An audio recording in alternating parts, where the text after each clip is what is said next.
"Sir, are you sure you're in the right seat?" The voice was crisp, professional, but edged with a barely concealed impatience. Clyde Harrison, 84 years old, didn't turn his head from the small oval window. Below, the tarmac shimmered in the midday sun, a sprawling concrete world of baggage carts and fuel trucks. He had seen 1,000 runways just like it. Some had welcomed him home with cheers, others with the silence of a mission accomplished in the dead of night. This one just felt noisy. "Sir," the flight attendant, whose name tag read Brenda, tried again, her voice a little louder this time. "This is business class. I need to see your boarding pass." A man in the seat across the aisle, dressed in a suit that probably cost more than Clyde's first car, let out an audible sigh. He flicked an imaginary piece of lint from his creased trousers and shot a pointed look at Brenda, an unspoken command to resolve this situation quickly. Clyde finally turned, his movements slow and deliberate. His eyes, a pale, washed-out blue, held a placid depth that seemed to absorb the frantic energy of the cabin around him. He looked at the young woman, at the perfectly applied makeup and the tight bun of blonde hair, and offered a small, polite nod. "Seat 16A, he said, his voice a low, gravelly hum. "That's what the ticket says." Brenda's smile was a thin, painted-on line. "I understand, sir, but sometimes there are mix-ups. Perhaps you'd let me just double-check it for you." The man in the suit, Marcus, couldn't contain himself any longer. "For goodness sake, just check the ticket so we can get on our way. Some of us have meetings to get to that actually matter." He said it to Brenda, but his dismissive gaze was fixed on Clyde's simple tweed jacket and worn corduroy trousers. He looked, to Marcus's discerning eye, like a man who had wandered out of a thrift store and onto the wrong airplane. Clyde's hands, gnarled with age and speckled with liver spots, reached into his jacket pocket. They were steady, rock steady. He pulled out a creased paper boarding pass and held it out. Brenda took it from him, holding it by the very edges as if it might be contagious. She scanned it, her expression flickering from condescension to confusion, and then back to a more fortified version of condescension. The pass was legitimate. "Seat 16A, Clyde Harrison." "Well," she said, handing it back with a huff, "everything appears to be in order." The subtext was clear. She didn't understand how, but the paperwork was unfortunately correct. "Please place your carry-on fully under the seat in front of you, sir. We'll be closing the cabin doors shortly." Clyde gave another quiet nod and turned back to his window. He didn't have a carry-on to put away. Everything he needed was in the pockets of his jacket. Marcus scoffed, loud enough for half the cabin to hear. Unbelievable. They let anyone up here these days, probably used his life savings on the ticket. Brenda shot Marcus a look that was part appeasement, part shared frustration, before continuing her pre-flight duties. The confrontation seemed over, but the air in the front of the cabin remained thick with a sour, unspoken judgment. Clyde didn't seem to notice. He was focused on the ground crew, their movements a familiar ballet of precision and purpose. The situation, however, was far from resolved. Brenda, emboldened by the support of the passenger in 17B, decided to press the issue. She returned with the lead flight attendant, a severe-looking woman named Carol. "This is the gentleman, Carol," Brenda said, gesturing toward Clyde. "I've verified his ticket, but, well," she trailed off, letting Carol's eyes do the work. Carol's gaze swept over Clyde, taking in the worn-out jacket, the scuffed shoes, and the quiet stillness of the old man. Her lips tightened. "Sir," Carol began, her voice dripping with authority, "we've had a complaint from another passenger about a potential seating discrepancy. I'm afraid I'm going to have to ask you a few questions. Are you feeling all right today?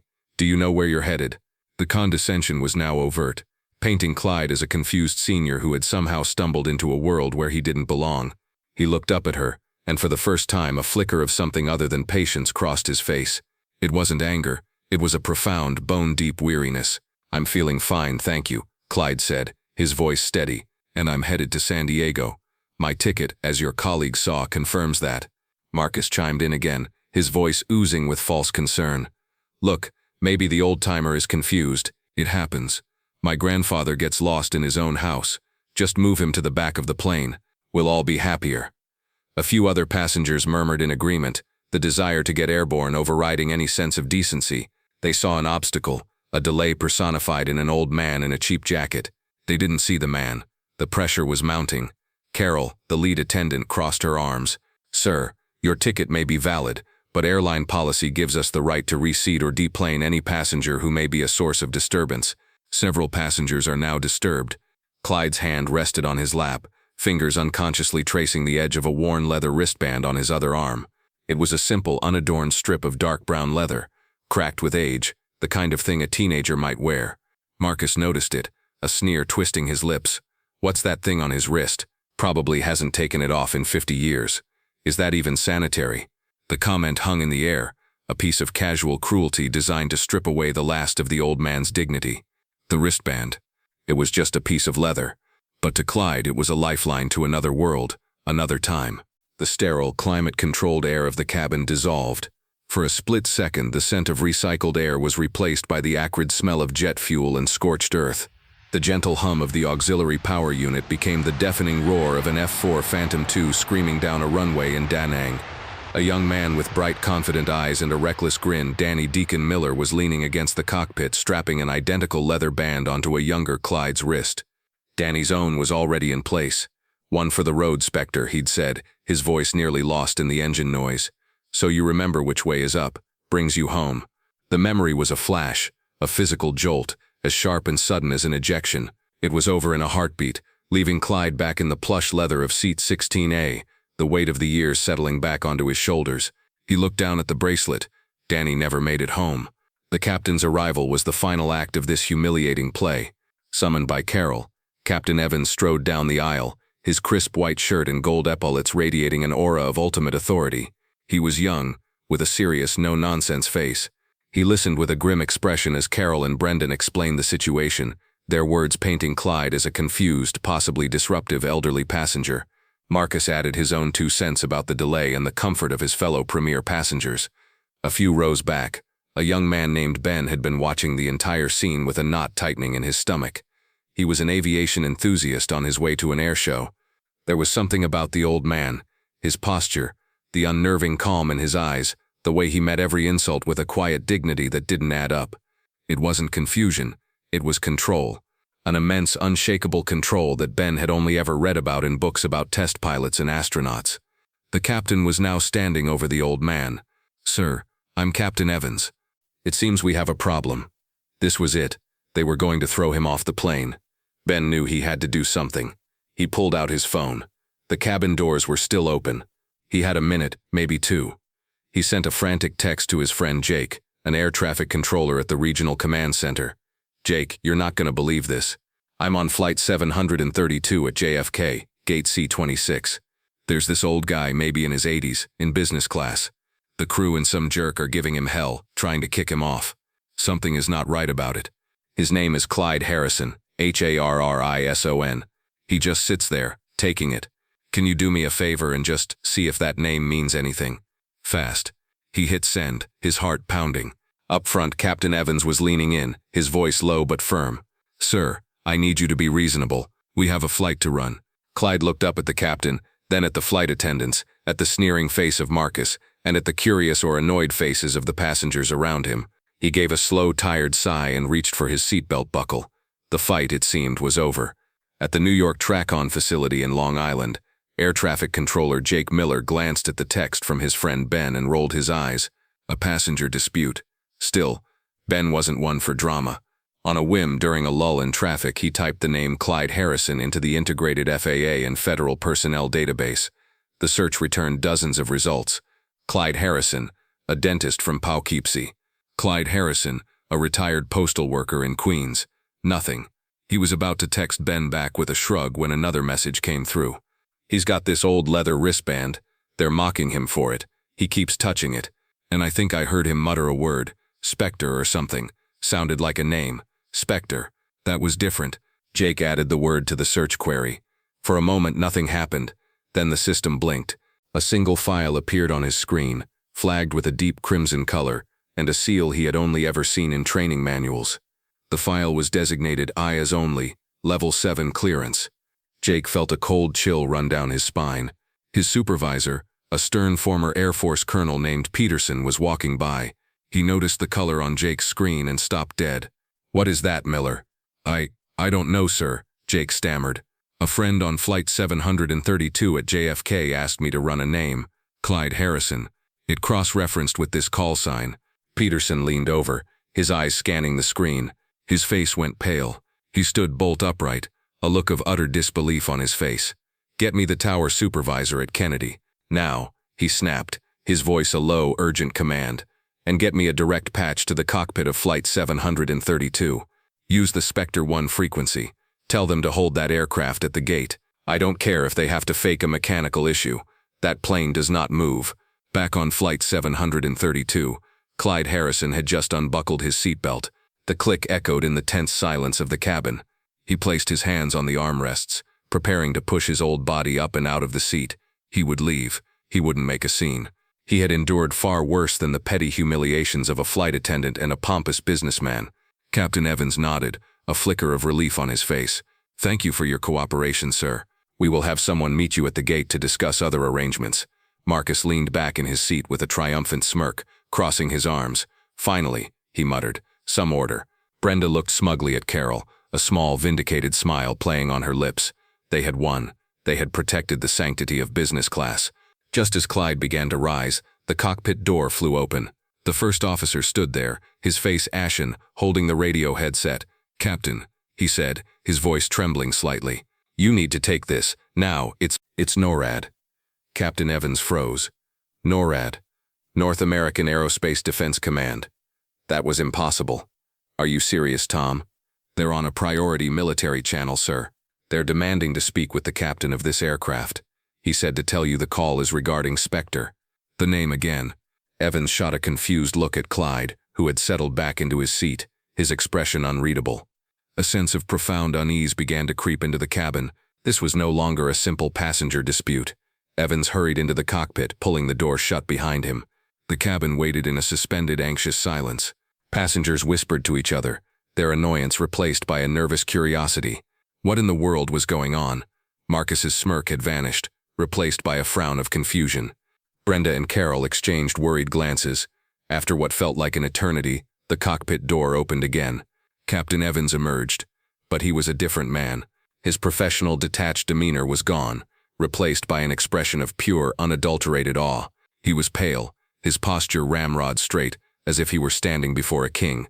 He didn't look at the flight attendants or the other passengers. His eyes were locked on one person only. He walked down the aisle, his footsteps seeming to boom in the silent cabin. He stopped directly in front of seat 16A. He swallowed hard, his Adam's apple bobbing. Then, in a clear, ringing voice that carried through the entire aircraft, he said, "Colonel Harrison, sir, on behalf of my entire crew, I offer you my deepest, most sincere apology. There has been a terrible, unforgivable mistake." He then turned, picked up the intercom handset, and flicked it on. His voice, now trembling with a mixture of shame and reverence, filled the speakers. "Ladies and gentlemen, this is your captain speaking. We would like to apologize for our departure delay. It was caused by a failure on our part. A failure to recognize the presence of a true American hero who is flying with us today." A confused murmur rippled through the cabin. The captain's voice grew stronger. "Seated among us, in seat 16A, is a man who has served this country with a level of valor that few can comprehend. Please allow me to introduce you to retired Air Force Colonel Clyde Harrison, a man who flew 250 combat missions, a recipient of the Air Force Cross, the Silver Star, a dozen distinguished flying crosses, and the Purple Heart. A man known to his allies and deeply feared by his enemies, by a single name." The captain took a deep breath. His call sign was Spectre. The name dropped into the cabin like a thunderclap. Ben, the young man in the back, gasped. He knew that name. Every aviation buff knew it. It was a legend, a ghost story whispered by pilots.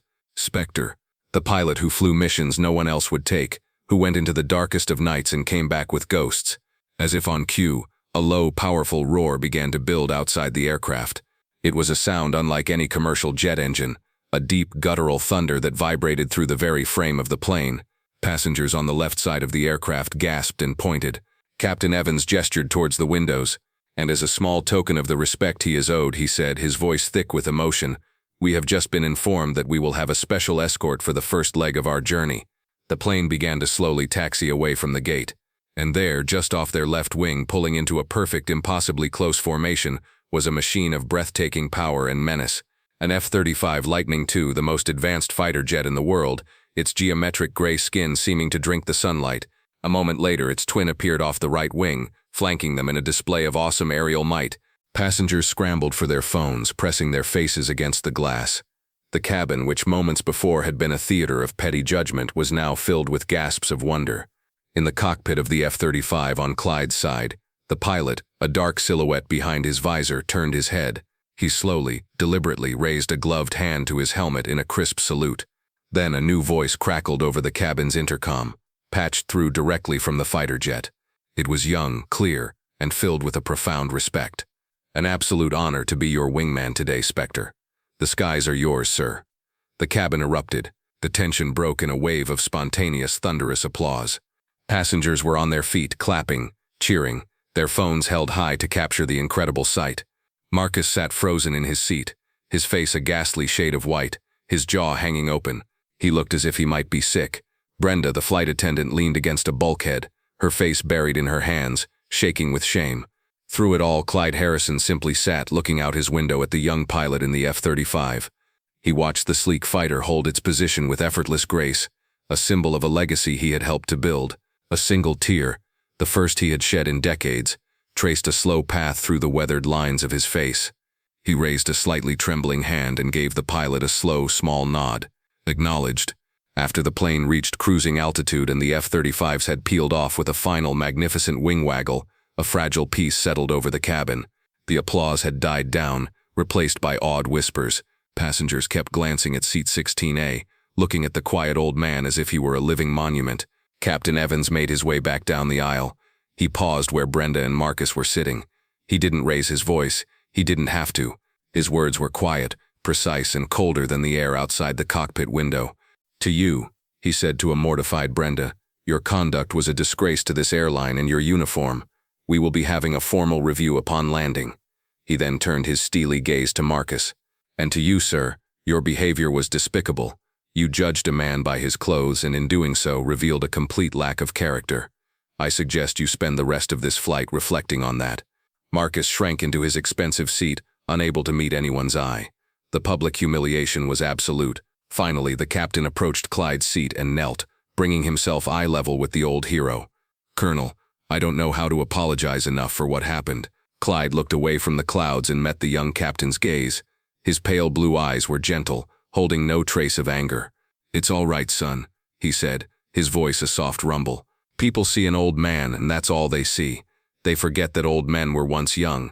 They forget what those men did, what they saw." He gestured out the window toward the empty sky where the jets had been.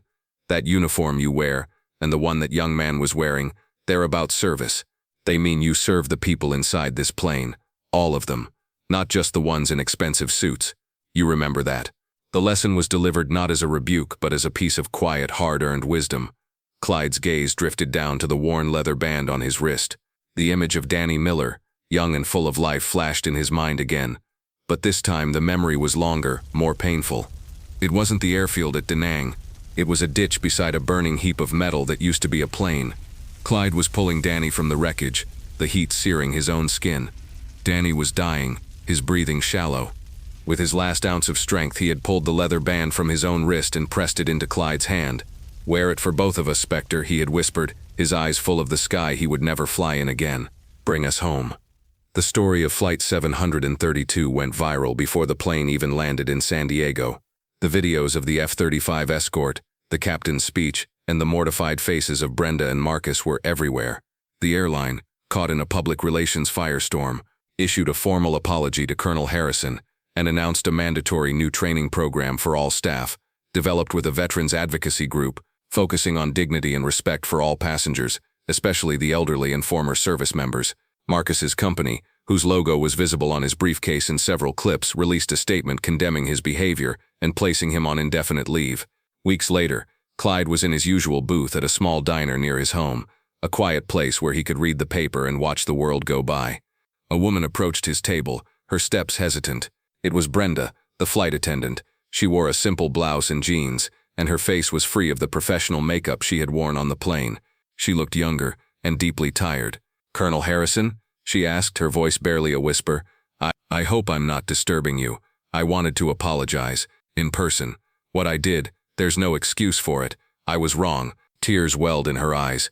"I'm in the new training program. I'm listening. I'm trying to learn." Clyde looked up from his newspaper and gestured to the empty seat opposite him. "Sit down," he said gently. She did. He didn't lecture her. He didn't admonish her. Instead, he told her a story. He told her about a young pilot named Danny Deacon Miller and a promise made in the smoke and fire of a long-forgotten war. He told her about the leather bracelet. He shared a piece of his pain, not to wound her, but to help her understand that every person carries a history, a story that deserves respect. When he finished, she was crying silently. He simply pushed the napkin holder toward her. "Forgiveness is the first step," he said. "For you, and for me." After she left, a weight lifted from her shoulders. Clyde turned his gaze back to the window. He sipped his coffee, the diner quiet around him. High above, a commercial jetliner carved a thin white scar across the deep blue canvas of the sky. He watched it until it was just a tiny silver glint in the distance. And Clyde Harrison, the man they called Spectre, smiled. The quiet heroes walk among us every day. If you were moved by Colonel Harrison's story, please hit the like button, share this video to honor all our veterans, and subscribe to Veteran Valor for more stories of courage and character.